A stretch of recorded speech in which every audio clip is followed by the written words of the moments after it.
Hi guys! Welcome to my video. This is Tita Mayang. So ngayong araw ay mag-voice over po tayo dahil matagal na ang videong ito. Ito ay naganap noong September 27, 2025. Kumakailan lang, bumiyay ako ng maaga kahit pagod, malayo para sorpresahin ang kapatid ko sa kanyang kaarawan. Hindi talaga siya balak mag-celebrate pero sabi ko sa kanya, kailangan nating ipagdiwang ito. Dahil hindi lang ito basta kaarawan, ito ay 50th birthday ng kapatid ko. At higit sa lahat, pagdiriwang sa kanyang second life.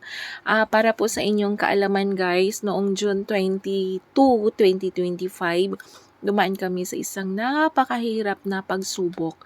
Nalunod ang kapatid ko sa dagat. Dahil nag-celebrate sila ng graduation ng pamangkin ko sa anak niya doon sa dagat at sa ilang sandali. Nalunod siya, wala na siyang buhay. Nang marinig ko iyon, parang gumuhang mundo ko at naging, ang tanging nagawa ko ay manalangin. Sabi ko kay Lord, pakiusap ko sa kanya, bigyan mo po siya ng second life, yung kapatid ko. Kung bibigyan mo siya ng pangalawang buhay, pangako, ako na mismo ang maghanda ng birthday celebration niya. At hindi ako pinabayaan ni Lord, may isang hindi kilalang tao ang gumawa ng CPR para ma-revive yung kapatid ko. Totoo nga, kapag may pananampalataya ka, may himala. Kaya nitong kaarawan niya, siniguro kong magiging special talaga. Buong pamilya, nagtipon-tipon, may mga pinsan, kaibigan at mahal sa buhay. Bawat isa nagbibigay ng kanya-kanyang mensahe, ang asawa niya, at ang representative ng mga pinsan namin, at ang panganay niyang anak.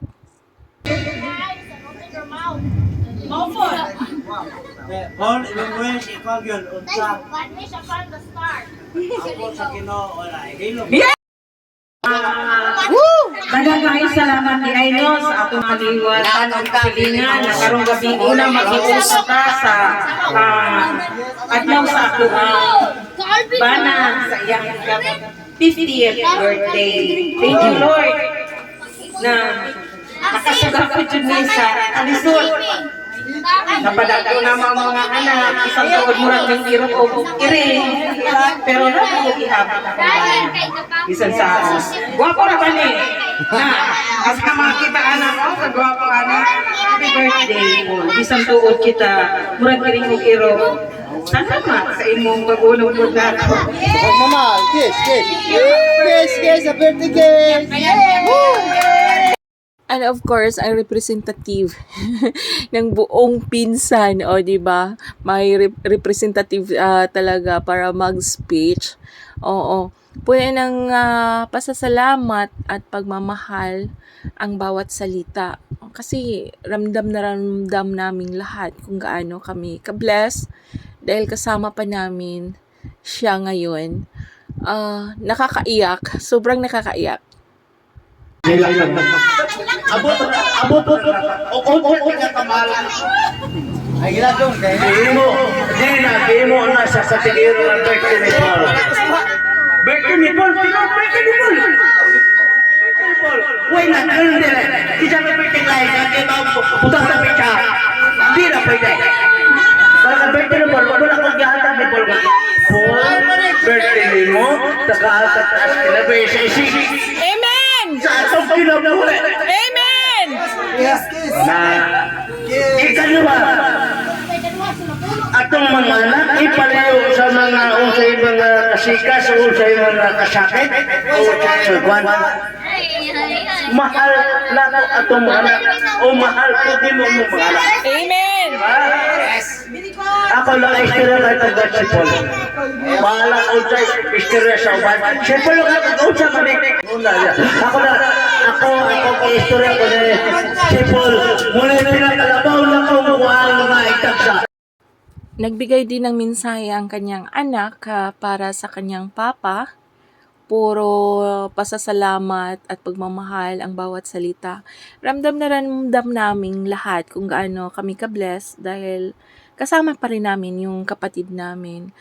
Puno ng iyakan, ganun. nagpapasalamat kami kay God na binalikda sa amin yung kapatid namin.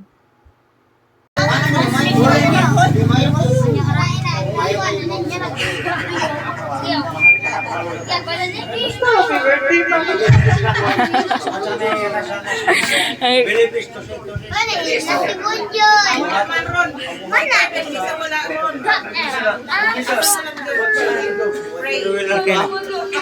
makita ng Kevin Ron.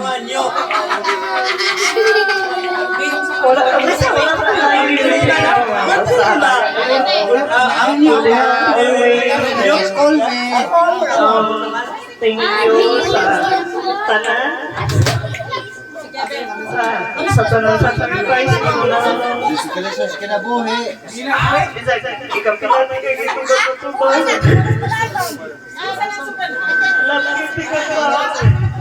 Thank you, ate!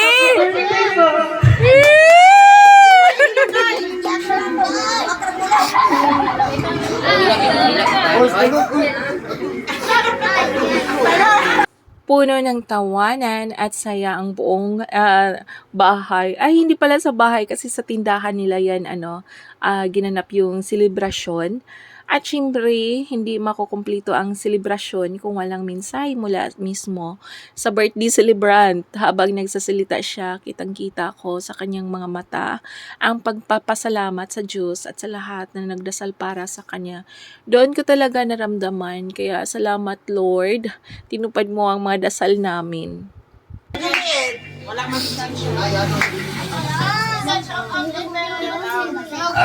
Even live mo sa karon, shout out unta ka hakadere para makasusunod ka sa akong 50th birthday. Pero masabot lang ta kay trabaho man niya.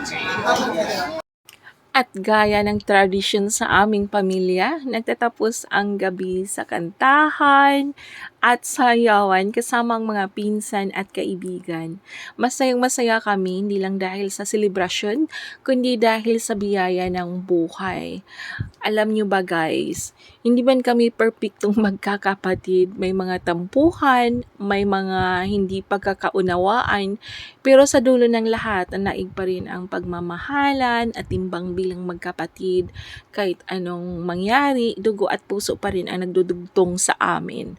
At doon ko lalong naintindihan kung gaano kahalaga ang pamilya.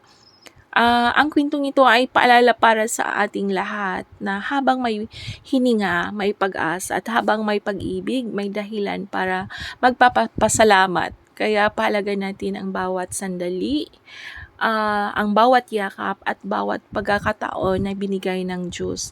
Maraming salamat sa inyong panonood. Ito po si Tita Mayang nagsasabing huwag mawala ng pag-asa na maniwala sa Himala at laging magpasalamat sa Diyos.